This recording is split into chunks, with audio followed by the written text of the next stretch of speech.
நல்லது ரசிகர்கள், இடைவெளிக்கு பிறகு மீண்டும் இரண்டாவது நேர்காணல் பகுதியோடு உங்களை சந்திப்பதில் மகிழ்ச்சி அடைகின்றோம். இன்றும் உங்களுடைய வாழ்க்கைக்கு தேவையான பல விஷயங்களை பற்றித்தான் நாங்கள் பேச இருக்கிறோம். எனவே ஒரு சந்தோஷமான மகிழ்ச்சிகரமான ஒரு வாழ்க்கை எங்களுக்கு அவசியம் என்பதுதான் எல்லோருடைய ஏக்கமும் கவலையாகவும் இருக்கிறது. எனவே எவ்வாறு வாழ வேண்டும், அதற்கான வழிகாட்டல்கள் என்ன என்பது சம்பந்தமாக இந்த நிகழ்ச்சியில் நாங்கள் விரிவாக பேச இருக்கிறோம். அந்த வகையில் வாழ்க்கையின் முன்னேற்றத்துக்கான வழிகள் என்று பல்வேறு கருத்துக்களை உங்களுடைய முன்னேற்றத்துக்காக வழங்கி வருகின்ற ஒருவர் உழவள துணையாளர், அதே போல் ஒரு நல்ல மோட்டிவேட்டர், எங்களோடு எங்களுடைய கருத்துக்களை எப்போதும் ஏற்றுக்கொண்டு எங்களோடு இணைந்து கொண்டு உங்களுக்காக கருத்துக்களை வழங்கக்கூடியவர், அதே போல் சமய விழுமிய ஆன்மீக கருத்துக்களையும் மக்களுக்காக போதித்து வருகின்ற ஒருவர், உங்களுக்கு தெரிந்து திரு டெரி ஜெனோச் அவர்கள் இன்றும் எங்களோடு இணைந்திருக்கின்றார். வணக்கம் ஐயா. வணக்கம். சரி, அதே போல் நாங்கள் உற்சாகமாக சந்தோஷமாக இருக்கிறோம், மற்றவர்களும் சந்தோஷமாக உற்சாகமாக இருக்க வேண்டும். எனவே அவர்களுக்கான ஆலோசனைகளை வழிகாட்டல்களை நாங்கள் சொல்லலாம். இன்று நாங்கள் சந்தோஷமாக வாழ்வதற்கான நெறிமுறைகள் அல்லது வழிமுறைகள் என்று சொல்லி நாங்கள் பார்க்க இருக்கிறோம். அதில் நீங்கள் 4 விஷயத்தை சொல்கிறீங்க. அந்த 4 விஷயங்களும் எவை? முதலாவது விஷயத்தை எடுத்தால் நாங்கள் மன திருப்தியோடு இருக்கணும். மன திருப்தி மாதிரி தாராள குணமாகவும் இருக்கணும்னு சொல்லுவார்கள். இப்போ ரெண்டாவது பார்த்தால் உடல் ஆரோக்கியம் முக்கியம். அப்போ உடல் ஆரோக்கியமும் மன உறுதியும் எங்களுக்கு தேவை. மூன்றாவது அன்பு. இப்போ கணவனுக்கு மனைவிக்கு அன்பு, குடும்பத்தில் இருக்கிற அன்பு, பிள்ளைகளோட அன்பு மிகவும் முக்கியம். இந்த அன்பு அன்பு என்பது எல்லாருக்கும் தேவை, செல்வரத்திலிருந்து வயது ஒரு வரைக்கும் தேவை. அந்த அன்பு எப்படிப்பட்ட அன்பு தேவை என்பதை நாங்கள், அதுவும் முக்கியம் எங்கள் சந்தோஷத்துக்கு. நாலாவது விஷயம் மன்னிப்பு. அது கஷ்டமான விஷயம்.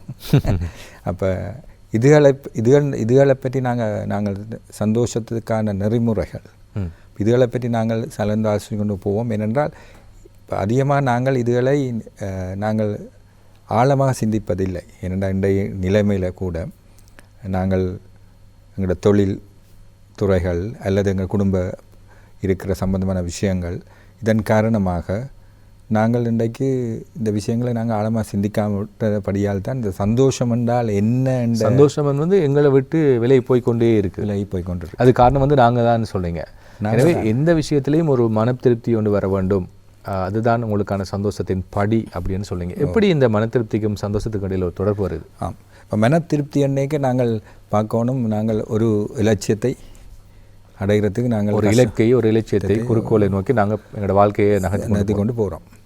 நாங்கள் அதை அடைந்து விட்டோம். அந்த நேரத்தில் எங்களுக்கு ஒரு சந்தோஷமாக வரும். அலைகள் பொங்கும், சந்தோஷ அலைகள் பொங்கும். எங்களை அறியாமலேயே நாங்கள் எங்கள் சந்தோஷமாக, மற்றவர்களும் எங்களை பார்த்து சந்தோஷப்படுவார்கள். அப்போ எங்களுக்கு பெற்றோர்கள், உறவினர்கள், நண்பர்கள் எல்லாம். அப்போ அந்த சந்தோஷம் உலக காலத்தில் நீடிக்கும். ஒரு குறுகிய காலத்து தான். அதன் பின்பு எங்களுக்கு இடையில் ஒரு காற்று இடைவெளிகள் ஒன்று இருக்கும். இப்போ சில நேரம் அது அந்த சந்தோஷத்தை பற்றி பேர்ந்து நாங்கள் சிந்திக்காமல் விட்டுடுவோம். என்ன, அப்போ அந்த சந்தோஷம் நீடிக்காது, கொஞ்ச காலம்தான். அதே மாதிரி நீங்கள் பார்த்தீங்கன்னா அந்த ஏமாற்றமாகவும் இருக்கலாம். அப்படி கொஞ்ச காலத்தில் நாங்கள் ஏமாந்து விடுவோம் சில விஷயங்கள். அதை தாங்கிக் கொள்ளக்கூடிய ஒரு பக்குவம் எங்களுக்கு வர வேண்டும். ஒரு தற்காலிகமான சந்தோஷம் தான், அதுக்கு பிறகு அது எங்களை விட்டு போகும். அதை நாங்கள் மன திருப்தியோடு மகிழ்ச்சியோடு ஏற்றுக்கொள்ளணும். அந்த ஏற்றுக்கொள்கிற மனப்பான்மை வளர்த்துக்கொள்ள வேண்டும். ஆனால் இப்போ அதிகமாக நாங்கள் அப்படி செய்வதில்லை. என்ன, இப்போ நாங்கள் தான் சந்தோஷத்துக்கு காரணம். அப்போ இதுகளை பற்றி இது வந்து தற்காலிகமாக சந்தோஷம். அப்போ சந்தோஷம் என்றால் என்ன என்று ஆராய்ஞ்சு பார்த்தால், இப்போ இதுகளெல்லாம் தற்காலிகமாக. அப்போ சந்தோஷம் என்று வந்தது நாங்கள் இதுதான் சந்தோஷம் என்று நாங்கள் வரையறுக்க முடியாது. இப்படி இருந்தால் தான் ஆளுக்கால் அது வேறுபடலாம். ஒவ்வொருவருக்கும் வேறுபடலாம். நோக்குற நிலை, நீங்கள் பார்க்குற கோணத்திலையும் வந்து வேறுபடலாம். இப்போ சந்தோஷம் வேறுபடும். ஆனால் சந்தோஷம் வந்து நாங்கள் சொன்ன மாதிரி எதற்கு ஒப்பிடலாம்னு எங்களோட ஆரோக்கியத்துக்கு ஒப்பிடலாம். இப்போ நாங்கள் எங்களுக்கு ஆரோக்கியம் தேவை. என்ன, இப்போ இன்றைக்கு இருக்கிற ஆரோக்கியம் நாளைக்கு இல்லை. அப்போ அந்த ஆரோக்கியத்தை நாங்கள் பேண வேண்டும்னா நாங்கள் சில விஷயங்களை செய்யணும். சத்துள்ள உணவுகளை சாப்பிட வேண்டும். அதை நேரத்துக்கு எடுக்க வேண்டும். அதே மாதிரி எங்களுக்கு தேவையான உடற்பயிற்சி தேவை. எங்கள் சூழ்நிலைகளை கேட்ட மாதிரி நாங்கள் எங்களோட வாழ்க்கையை நகர்த்தி கொண்டு போவோம். தீய பழக்கங்கள்லேருந்து எங்களை பாதுகாக்கணும்.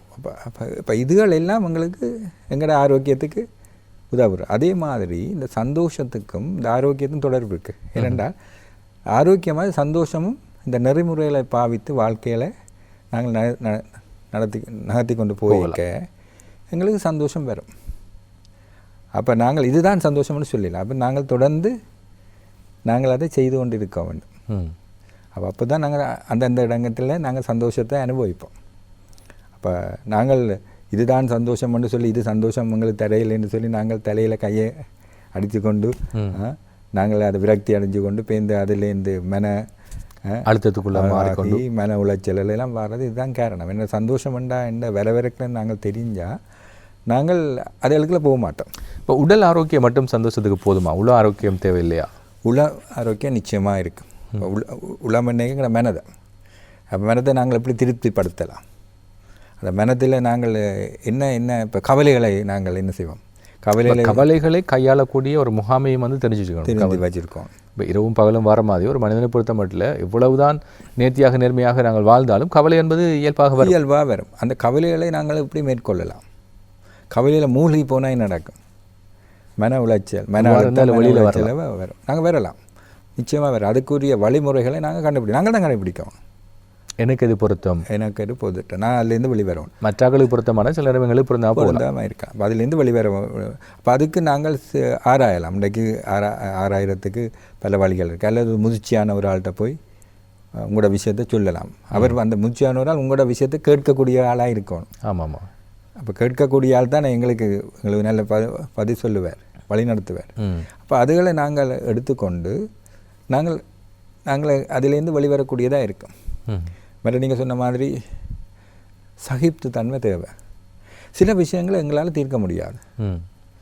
நீங்கள் என்ன செய்தாலும் நாங்கள் அதை தீர்க்க முடியாது. எங்களுக்கு அதுக்கு உடைய சக்தி எங்களுக்கு இல்லை, எங்களுக்கு அதுக்குரிய பலமும் இல்லை, அதே நேரத்தில் எங்களுக்கு பவரும் இல்லை.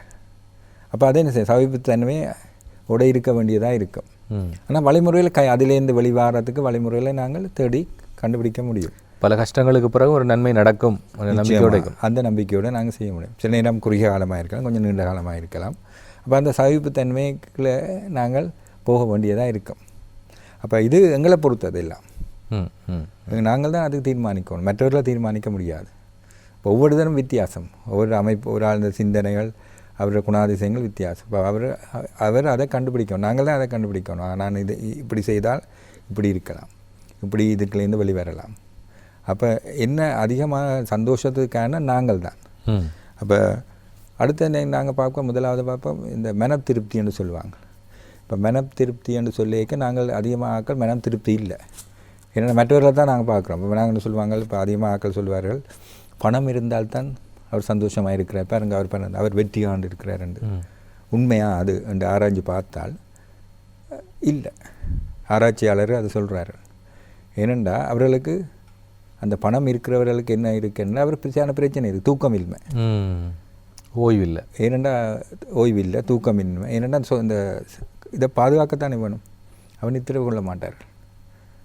அப்போ அது ஒரு மற்றது இன்னொரு பயம் ஒன்று இருக்குது. என்னென்னா இது இந்த பணத்தின் மதிப்பு குறைந்தால் என்ன நடக்க போகுது, அல்லது அதை களவாடி விடுவார்களா, இல்லை உயிராபத்துகள் இருக்கும். அப்போ அதுகள் எல்லாம் அவர்களுக்கு சாண சிக்கலாக இருக்கும், அந்த ஆராய்ச்சியில் சொல்லுகிறார்கள். அப்போ பார்த்தீங்களா இந்த பணம் பிரச்சனை அல்ல, பணம் வந்து அலைந்து திரிகிறவர்களுக்கு தான் பிரச்சனைன்னு ஆராய்ச்சியாளர் சொல்கிறார். இது ஒரு நீதிமொழிகளில் வருகுது. என்னென்னா நியமத்தில் வருது. அந்த நியமத்தில் சொல்லப்படுது என்னென்னா பணம்தான் பிரச்சனைகளுக்கு காரணம், பணம்தான் வேறாக இருக்கிறது.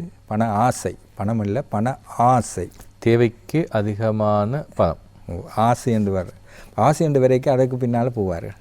அப்போ அதனால் அவர்கள் தங்களோட உடலையே கவனிக்க மாட்டாங்க, அதை குத்தி கொள்கிறார்கள், தங்களையே தாங்கள் குத்தி கொள்கிறார்கள்.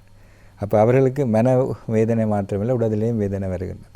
அப்போ அதுக்கு என்ன காரணம் என்ன, இன்னொன்று நல்ல ஒரு பழமொழி சொல்வது என்னென்னா, அவர்கள் என்னென்னா இப்போ வெள்ளிக்கு பின்னால் போகிறவர் தங்கத்துக்கு பின்னால் போகிற வெள்ளிகளுக்கு பின்னால் தொடர்ந்து போய் கொண்டிருக்கார். அவர் அந்த ஆசை வந்து தொடர்ந்து தான் இருக்கும், அவருக்கு ஒரு திருப்தி என்றது இராது.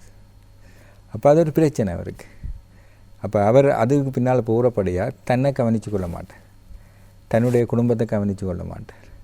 அப்போ என்ன செய்ய, அதற்கான நேரங்களை அவரால் ஒதுக்க முடியாமல் இருக்குது. அதால் என்ன பிரச்சனைகள் கூடிக்கொண்டே வரும். அப்போ மன உளைச்சலுக்காக நிம்மதியற்ற. அப்போ நாங்கள் தான் அதை தீர்மானிக்கணும், எங்களோட சந்தோஷத்துக்கு எது தேவை என்பதை நாங்கள் தான் தீர்மானிக்க வேண்டியதாக இருக்கின்றோம். அப்போ என்ன செய்யலாம்? அப்போ ஆராய்ச்சி சொல்கிறார்கள் தாராள குணமாக இருக்க வேண்டும். ஏன் தாராள குணம் என்றால், இப்போ நாங்கள் வந்து பிறக்கும்போது ஒன்றையும் கொண்டு வருவது இல்லை, இறக்கும்போதும் ஒன்றை கொண்டு போகிறதும் இல்லை. இப்போ தாராள குணமன்னைக்கு நாங்கள் எங்களுக்கு இருக்கிறத பகிர்ந்து கொள்ளலாம் மனப்பூர்வமாக. எங்கள் இயலுமென்றால் எங்கள் மனப்பூர்வமாக. இப்போ நான் அவங்க மனப்பூர்வமாக கொடுக்கும் பொழுது ஒரு சந்தோஷம் இருக்குங்க. எங்களுக்கும் ஒரு சந்தோஷம் இருக்குது, அதை பெற்றுக்கொள்ளாக்களுக்கும் ஒரு சந்தோஷம் இருக்குது மனப்பூர்வமாக. அப்போ அந்த சந்தோஷத்தை நாங்கள் அதை வரையறுக்க முடியாது, இப்படி தான் டிஃபைன் பண்ண முடியாது. அந்த சந்தோஷம் உங்களுக்கு தான் தெரியும். அப்போ அது மனப்பூர்வம். சில நேரம் அதை வார்த்தைகளையும் சொல்ல முடியாது, உணர்வோடு சம்மந்தப்பட்டது. உணர்வோடு சம்மந்தப்பட்டது. அப்போ அது எங்களுக்கு நீங்கள் சொன்ன மாதிரி அது ஆரோக்கியத்துக்கு நல்ல எங்களுக்கு.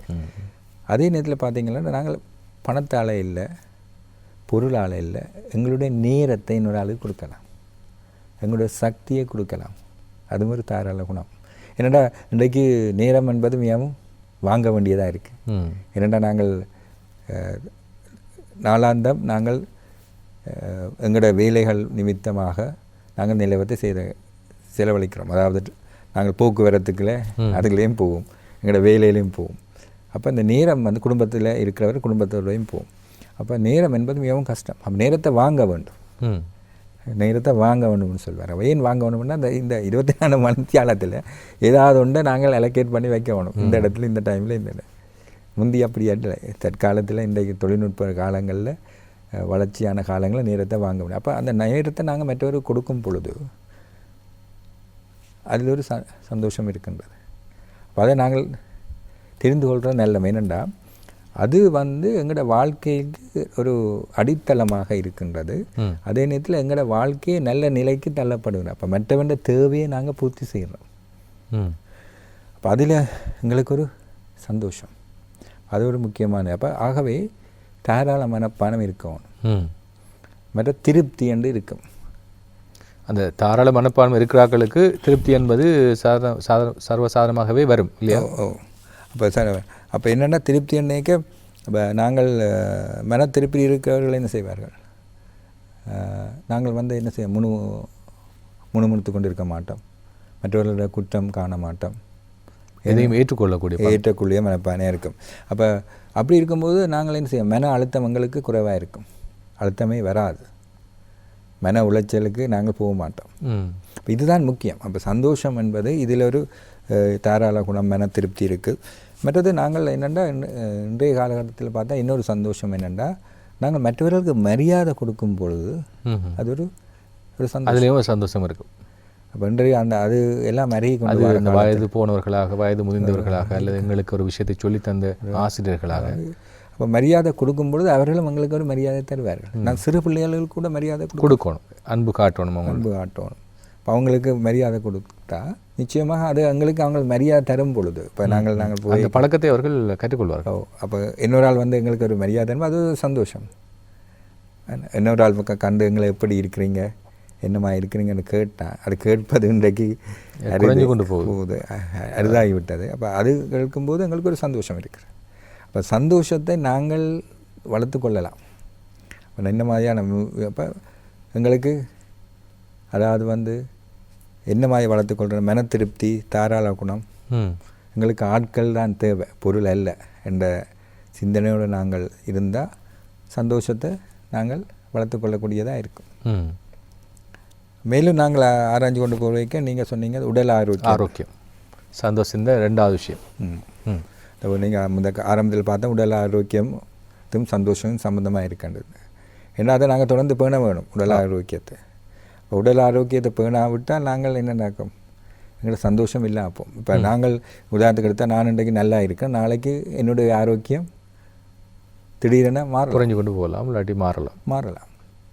எத்தனை பேருக்கு அப்படி நடந்திருக்கு, கணப்பதிலே நடந்திருக்கு. அவர் வாழ்க்கையை மாற்றிவிடும் அந்த ஆரோக்கியம். ஆகவே அந்த ஆரோக்கியத்துக்கு என்ன தேவை என்பதை நாங்கள் ஆராயும். இப்போ பாருங்கள், இப்போ நாங்கள் ஒரு எங்களோட பழக்க வழக்கங்களை சில நேரம் மாற்ற வேணும். இப்போ நாங்கள் அதிகம் சாப்பிடுவதாக இருக்கலாம், சில சாப்பாடுகளை, உணவு வகைகளை நாங்கள் அதிகம் சாப்பிடுவதாக இருக்கலாம். அப்போ நாங்கள் அதை ஆராயணும், இது நல்லதா, பாதிப்பு ஏற்படுமா, தவிர்த்து கொள்ளலாம். சில பேர் நல்லா சொல்லுவாங்க, வயிறு முட்டை சாப்பிட்டா நல்ல நித்திரை வர மாட்டேன், உண்மைதான்.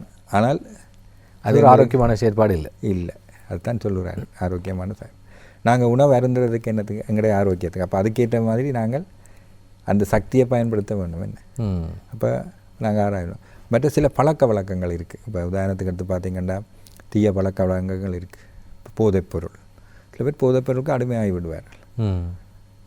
அப்போ அங்கே சந்தோஷம் இருக்குமா? இல்லை. அவருக்கு இருக்காது, அவர் சூழல் இருக்காது. அப்போ சில புகையிலை பாவிப்பது, அளவுக்கு அதிகமாக மதுபானத்தை பாவிப்பது, இப்போ இது சந்தோஷமாக சில நேரம் இதெல்லாம் சந்தோஷம் உண்டு இல்லை. அது ஒரு தற்காலிக சந்தோஷத்தை கொடுத்தாலும் அதில் பாதிப்பு தானே, சரியான பாதிப்பு இருக்குது. இப்போ நம்ம ஆரோக்கியத்தை பாதிக்கும். அப்போ பார்த்தீங்களா, இப்போ இதுகளை அவர்கள் ஆராய்ஞ்சு அவர்கள் அதை சுயமாக இருந்து யோசிக்க வேணும் இல்லையா? நாங்கள் தான் யோசிக்கணும். இப்போ நான் அப்படி பாவித்தாலும் அதில் யோசித்து பெற்றோர்கள் கவலைப்படுவார்கள், சமூகத்தில் இருக்கிறவங்க இப்படி நல்லா இருந்த பொடியன் இப்படி போயிட்டான்ற ஒரு கவலை அவங்களுக்கு இருக்கும். அது இப்போது அந்த ஜெனரேஷன் மாறிக்கொண்டே வருது. அப்படியே நல்லா படித்த பிள்ளைகள், பெற்றோருடைய பிள்ளைகள் கூட இப்போது இலகுவாக இந்த மது போதைப்பொருள் பாவனைக்குள் சென்று விடுகிறார்கள். ஏன்னா அவருடைய சூழ்நிலை அப்படியே இருக்கின்றது. ஏன்னா அவர் நினைக்கிறார்கள் அதுதான் சந்தோஷம் உண்டு. ஆனால் பெற்றோருக்கும் ஒரு பங்களிப்பு இருக்குது தானே. ஒரு குறிப்பிட்ட பருவத்திலிருந்து பிள்ளைகள் அந்த நடத்தையில் ஏற்படக்கூடிய மாற்றங்களை அவதானித்து அவர்களை சரியான முறையிலே கையாள வேண்டும். ஒரு எல்லைக்கு மேலே போயிட்டு அதுக்கப்புறம் அவங்கள கையாளுவது என்பது மிகவும் கஷ்டமான விஷயம். அது நீங்கள் சரியான சொன்னீங்க. ஏன்னா அது உண்மைதான். பெற்றோர்களுக்கு பங்கிருக்கு. ஏன்னா அவருடைய நடத்தைகளை மாற்றம் ஏற்படும் பொழுது, அவருடைய சிந்தனைகள் அல்லது சொல்களில் மாற்றம் ஏற்படும் பொழுது உண்மையில் அதுக்கேற்ற வழிமுறைகளை அவர்கள் அன்பாக நடத்த வேண்டும். அதுக்குத்தான் என்ன பெற்றோர்களுக்கும் பிள்ளைகளுக்கும் ஒரு தொடர்பாடல் இருக்க வேண்டும். இப்போ நாங்கள் அதுவும் அது இன்றைக்கு வாரதன் ஆரோக்கியமான ஒரு தொடர்பாடல் ஒன்று இருக்கணும். இருக்காததன் காரணமாகத்தான் இன்றைக்கு இந்த பிரச்சனைகளுக்கு முகம் கொடுக்க வேண்டிய இளைஞர்கள் குறிப்பாக திசை மாறிக்கொண்டிருக்கிறார்கள். ஏனென்றா பெற்றோர்களும் அவர்களுக்கு நேரம் இல்லை.